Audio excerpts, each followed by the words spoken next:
ಲೋಕಾಯುಕ್ತ ಪೊಲೀಸರು ಕೋರ್ಟ್ಗೆ ಸಲ್ಲಿಸೋದಕ್ಕೆ ವರದಿಯನ್ನ ಸಿದ್ಧವನ್ನ ಮಾಡಿದ್ದಾರಂತೆ. ಹಾಗಿದ್ರೆ ಲೋಕ ವರದಿಯಲ್ಲಿ ಏನಿದೆ ಗೊತ್ತಾ? ಈ ವರದಿ ನೋಡಿ.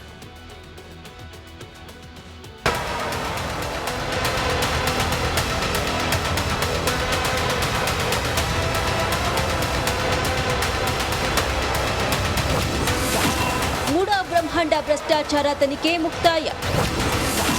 ಮುಂದಿನ ವಾರ ಕೋರ್ಟ್ಗೆ ಲೋಕ ವರದಿ ಸಲ್ಲಿಕೆ.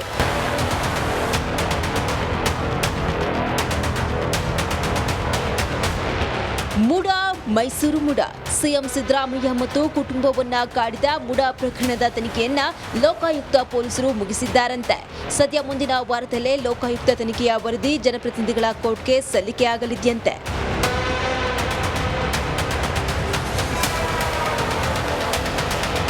ಸಿಎಂ ಸಿದ್ದರಾಮಯ್ಯ ವಿರುದ್ಧ ಕೇಳಿಬಂದ ಮೂಡ ಪ್ರಕರಣಕ್ಕೆ ಸಂಬಂಧಿಸಿದಂತೆ ಲೋಕಾಯುಕ್ತ ಪೊಲೀಸರು ಸತತ 5 ತಿಂಗಳ ತನಿಖೆ ಬಳಿಕ ಅಂತಿಮ ವರದಿಯನ್ನು ತಯಾರಿಸಿದ್ದಾರೆ. ಸಿಬಿಐ ಕುಣಿಕೆಯಿಂದ ತಪ್ಪಿಸಿಕೊಂಡ ಸಿಎಂಗೆ ಲೋಕ ವರದಿಯಲ್ಲಿ ಏನಿದೆ ಎಂಬ ಟೆನ್ಷನ್ ಹೆಚ್ಚಾಗಿದೆ. ಈಗಾಗಲೇ ತನಿಖೆ ಪೂರ್ಣಗೊಳಿಸಿ ವರದಿ ತಯಾರಿಸುವಲ್ಲಿ ನಿರತರಾಗಿರುವ ಲೋಕಾಯುಕ್ತರು ಪ್ರಕರಣ ಸಂಬಂಧಿಸಿದಂತೆ ಎಲ್ಲ ಆಯಾಮದಲ್ಲಿ ತನಿಖಾ ವರದಿಯನ್ನ ಸಿದ್ಧ ಮಾಡುತ್ತಿದ್ದಾರೆ. ಮೂಡ ಕೇಸ್ನಲ್ಲಿ ಸಿಎಂ ಮತ್ತು ಕುಟುಂಬಸ್ಥರೇ ಸಂತ್ರಸ್ತರ. ನಟೇಶ್ ಪ್ರಕರಣದ ಪ್ರಮುಖ ಆರೋಪಿಯಿಂದ ಲೋಕ.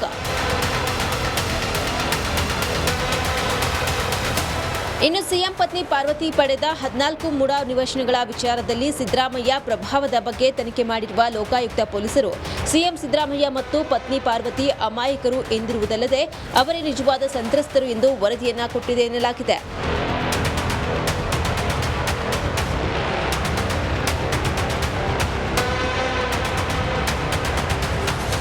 ಪ್ರಕರಣದಲ್ಲಿ ನಿಜವಾದ ಸಂತ್ರಸ್ತರು ಸಿಎಂ ಕುಟುಂಬ ಎಂದು ಲೋಕಾಯುಕ್ತರು ವರದಿ ನೀಡಿರುವುದಾಗಿ ಹೇಳಲಾಗಿದೆ. ಸಿಎಂ ತಮ್ಮ ಪ್ರಭಾವ ಬಳಸಿ ಸೈಟು ಪಡೆದುಕೊಂಡಿಲ್ಲ. ಹಾಗೆಯೇ ಅವರ ಪತ್ನಿಯ ಗಮನಕ್ಕೂ ಬಾರದೆ ಕೆಲವು ಪತ್ರಗಳ ವ್ಯವಹಾರವಾಗಿದೆ. ಇದರಲ್ಲಿ ಸಿಎಂ ಮತ್ತು ಅವರ ಪತ್ನಿಯ ತಪ್ಪಿಲ್ಲ. ಕೆಲವು ಅಧಿಕಾರಿಗಳು ಮಾಡಿದ ಎಡವಟ್ಟಿನಿಂದಲೇ ಈ ರೀತಿಯಾಗಿದೆ ಎಂದು ಲೋಕ ವರದಿಯಲ್ಲಿ ಉಲ್ಲೇಖವಾಗಿದೆ ಎನ್ನಲಾಗಿದೆ. ವಿನೋದ್ ಪಡುವರಳ್ಳಿ, ರಿಪಬ್ಲಿಕ್ ಕನ್ನಡ, ಮೈಸೂರು. ಲೋಕಾಯುಕ್ತ ಪೊಲೀಸರು ಕೋರ್ಟ್ಗೆ ಸಲ್ಲಿಸೋದಕ್ಕೆ ವರದಿಯನ್ನ ಸಿದ್ಧವನ್ನ ಮಾಡಿದ್ದಾರಂತೆ. ಹಾಗಿದ್ರೆ ಲೋಕ ವರದಿಯಲ್ಲಿ ಏನಿದೆ ಗೊತ್ತಾ? ಈ ವರದಿ ನೋಡಿ.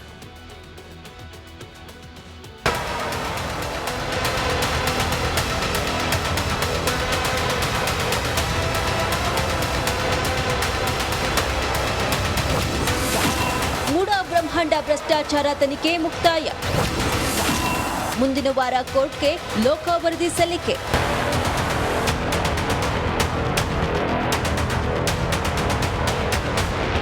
ಮೂಡ ಮೈಸೂರು ಮೂಡ ಸಿಎಂ ಸಿದ್ದರಾಮಯ್ಯ ಮತ್ತು ಕುಟುಂಬವನ್ನ ಕಾಡಿದ ಮೂಡ ಪ್ರಕರಣದ ತನಿಖೆಯನ್ನ ಲೋಕಾಯುಕ್ತ ಪೊಲೀಸರು ಮುಗಿಸಿದ್ದಾರಂತೆ.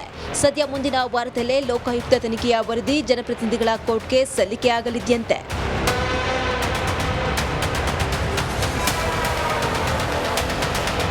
ಸಿಎಂ ಸಿದ್ದರಾಮಯ್ಯ ವಿರುದ್ಧ ಕೇಳಿಬಂದ ಮೂಡ ಪ್ರಕರಣಕ್ಕೆ ಸಂಬಂಧಿಸಿದಂತೆ ಲೋಕಾಯುಕ್ತ ಪೊಲೀಸರು ಸತತ 5 ತಿಂಗಳ ತನಿಖೆ ಬಳಿಕ ಅಂತಿಮ ವರದಿಯನ್ನು ತಯಾರಿಸಿದ್ದಾರೆ.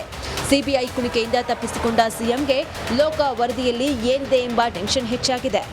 ಈಗಾಗಲೇ ತನಿಖೆ ಪೂರ್ಣಗೊಳಿಸಿ ವರದಿ ತಯಾರಿಸುವಲ್ಲಿ ನಿರತರಾಗಿರುವ ಲೋಕಾಯುಕ್ತರು ಪ್ರಕರಣ ಸಂಬಂಧಿಸಿದಂತೆ ಎಲ್ಲ ಆಯಾಮದಲ್ಲಿ ತನಿಖಾ ವರದಿಯನ್ನ ಸಿದ್ಧ ಮಾಡುತ್ತಿದ್ದಾರೆ. ಮೂಡ ಕೇಸ್ನಲ್ಲಿ ಸಿಎಂ ಮತ್ತು ಕುಟುಂಬಸ್ಥರೇ ಸಂತ್ರಸ್ತರ. ನಟೇಶ್ ಪ್ರಕರಣದ ಪ್ರಮುಖ ಆರೋಪಿಯಿಂದ ಲೋಕ.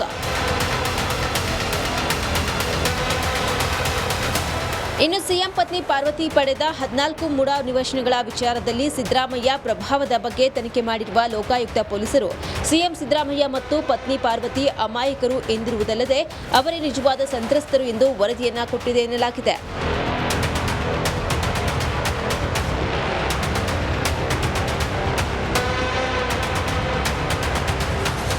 ಪ್ರಕರಣದಲ್ಲಿ ನಿಜವಾದ ಸಂತ್ರಸ್ತರು ಸಿಎಂ ಕುಟುಂಬ ಎಂದು ಲೋಕಾಯುಕ್ತರು ವರದಿ ನೀಡಿರುವುದಾಗಿ ಹೇಳಲಾಗಿದೆ.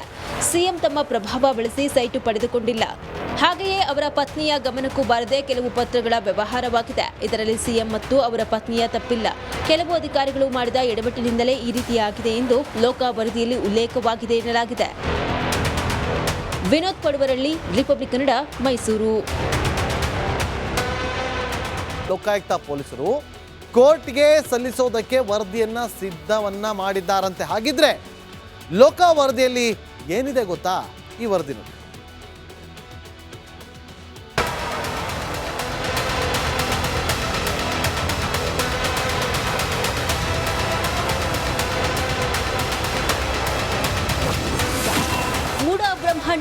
ಭ್ರಷ್ಟಾಚಾರ ತನಿಖೆ ಮುಕ್ತಾಯ.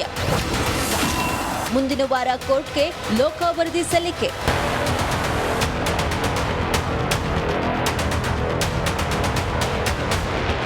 ಮುಡಾ ಮೈಸೂರು ಮುಡಾ ಸಿಎಂ ಸಿದ್ದರಾಮಯ್ಯ ಮತ್ತು ಕುಟುಂಬವನ್ನ ಕಾಡಿದ ಮುಡಾ ಪ್ರಕರಣದ ತನಿಖೆಯನ್ನ ಲೋಕಾಯುಕ್ತ ಪೊಲೀಸರು ಮುಗಿಸಿದ್ದಾರಂತೆ.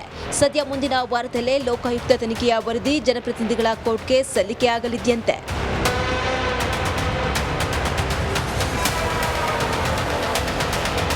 ಸಿಎಂ ಸಿದ್ದರಾಮಯ್ಯ ವಿರುದ್ಧ ಕೇಳಿಬಂದ ಮುಡಾ ಪ್ರಕರಣಕ್ಕೆ ಸಂಬಂಧಿಸಿದಂತೆ ಲೋಕಾಯುಕ್ತ ಪೊಲೀಸರು ಸತತ 5 ತಿಂಗಳ ತನಿಖೆ ಬಳಿಕ ಅಂತಿಮ ವರದಿಯನ್ನು ತಯಾರಿಸಿದ್ದಾರೆ.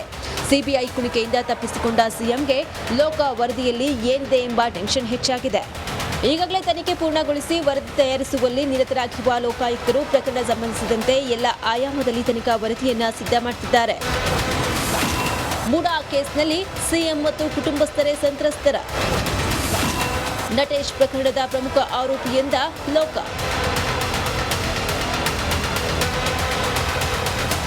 ಇನ್ನು ಸಿಎಂ ಪತ್ನಿ ಪಾರ್ವತಿ ಪಡೆದ 14 ಮುಡಾ ನಿವೇಶನಗಳ ವಿಚಾರದಲ್ಲಿ ಸಿದ್ದರಾಮಯ್ಯ ಪ್ರಭಾವದ ಬಗ್ಗೆ ತನಿಖೆ ಮಾಡಿರುವ ಲೋಕಾಯುಕ್ತ ಪೊಲೀಸರು ಸಿಎಂ ಸಿದ್ದರಾಮಯ್ಯ ಮತ್ತು ಪತ್ನಿ ಪಾರ್ವತಿ ಅಮಾಯಕರು ಎಂದಿರುವುದಲ್ಲದೆ ಅವರೇ ನಿಜವಾದ ಸಂತ್ರಸ್ತರು ಎಂದು ವರದಿಯನ್ನ ಕೊಟ್ಟಿದೆ ಎನ್ನಲಾಗಿದೆ.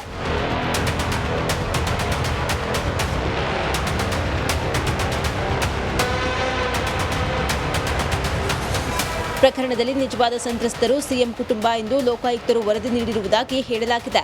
ಸಿಎಂ ತಮ್ಮ ಪ್ರಭಾವ ಬಳಸಿ ಸೈಟು ಪಡೆದುಕೊಂಡಿಲ್ಲ. ಹಾಗೆಯೇ ಅವರ ಪತ್ನಿಯ ಗಮನಕ್ಕೂ ಬಾರದೆ ಕೆಲವು ಪತ್ರಗಳ ವ್ಯವಹಾರವಾಗಿದೆ. ಇದರಲ್ಲಿ ಸಿಎಂ ಮತ್ತು ಅವರ ಪತ್ನಿಯ ತಪ್ಪಿಲ್ಲ. ಕೆಲವು ಅಧಿಕಾರಿಗಳು ಮಾಡಿದ ಎಡವಟ್ಟಿನಿಂದಲೇ ಈ ರೀತಿಯಾಗಿದೆ ಎಂದು ಲೋಕ ವರದಿಯಲ್ಲಿ ಉಲ್ಲೇಖವಾಗಿದೆ ಎನ್ನಲಾಗಿದೆ. ವಿನೋದ್ ಪಡುವರಳ್ಳಿ, ರಿಪಬ್ಲಿಕ್ ಕನ್ನಡ, ಮೈಸೂರು. ಲೋಕಾಯುಕ್ತ ಪೊಲೀಸರು ಕೋರ್ಟ್ಗೆ ಸಲ್ಲಿಸೋದಕ್ಕೆ ವರದಿಯನ್ನ ಸಿದ್ಧವನ್ನ ಮಾಡಿದ್ದಾರಂತೆ. ಹಾಗಿದ್ರೆ ಲೋಕ ವರದಿಯಲ್ಲಿ ಏನಿದೆ ಗೊತ್ತಾ? ಈ ವರದಿ ನೋಡಿ.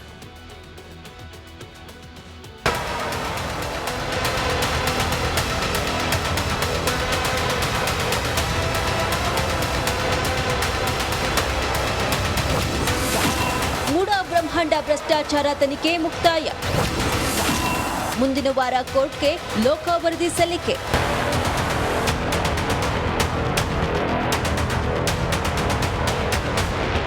ಮುಡಾ ಮೈಸೂರು ಮುಡಾ ಸಿಎಂ ಸಿದ್ದರಾಮಯ್ಯ ಮತ್ತು ಕುಟುಂಬವನ್ನ ಕಾಡಿದ ಮುಡಾ ಪ್ರಕರಣದ ತನಿಖೆಯನ್ನ ಲೋಕಾಯುಕ್ತ ಪೊಲೀಸರು ಮುಗಿಸಿದ್ದಾರಂತೆ.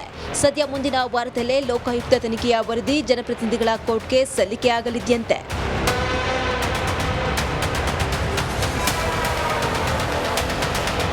ಸಿಎಂ ಸಿದ್ದರಾಮಯ್ಯ ವಿರುದ್ಧ ಕೇಳಿಬಂದ ಮುಡಾ ಪ್ರಕರಣಕ್ಕೆ ಸಂಬಂಧಿಸಿದಂತೆ ಲೋಕಾಯುಕ್ತ ಪೊಲೀಸರು ಸತತ 5 ತಿಂಗಳ ತನಿಖೆ ಬಳಿಕ ಅಂತಿಮ ವರದಿಯನ್ನು ತಯಾರಿಸಿದ್ದಾರೆ.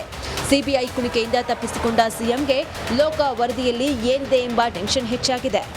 ಈಗಾಗಲೇ ತನಿಖೆ ಪೂರ್ಣಗೊಳಿಸಿ ವರದಿ ತಯಾರಿಸುವಲ್ಲಿ ನಿರತರಾಗಿರುವ ಲೋಕಾಯುಕ್ತರು ಪ್ರಕರಣ ಸಂಬಂಧಿಸಿದಂತೆ ಎಲ್ಲ ಆಯಾಮದಲ್ಲಿ ತನಿಖಾ ವರದಿಯನ್ನ ಸಿದ್ಧ ಮಾಡುತ್ತಿದ್ದಾರೆ.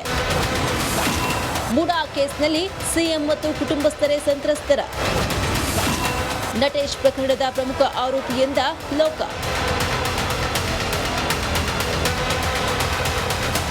ಇನ್ನು ಸಿಎಂ ಪತ್ನಿ ಪಾರ್ವತಿ ಪಡೆದ 14 ಮುಡಾ ನಿವೇಶನಗಳ ವಿಚಾರದಲ್ಲಿ ಸಿದ್ದರಾಮಯ್ಯ ಪ್ರಭಾವದ ಬಗ್ಗೆ ತನಿಖೆ ಮಾಡಿರುವ ಲೋಕಾಯುಕ್ತ ಪೊಲೀಸರು ಸಿಎಂ ಸಿದ್ದರಾಮಯ್ಯ ಮತ್ತು ಪತ್ನಿ ಪಾರ್ವತಿ ಅಮಾಯಕರು ಎಂದಿರುವುದಲ್ಲದೆ ಅವರೇ ನಿಜವಾದ ಸಂತ್ರಸ್ತರು ಎಂದು ವರದಿಯನ್ನ ಕೊಟ್ಟಿದೆ ಎನ್ನಲಾಗಿದೆ.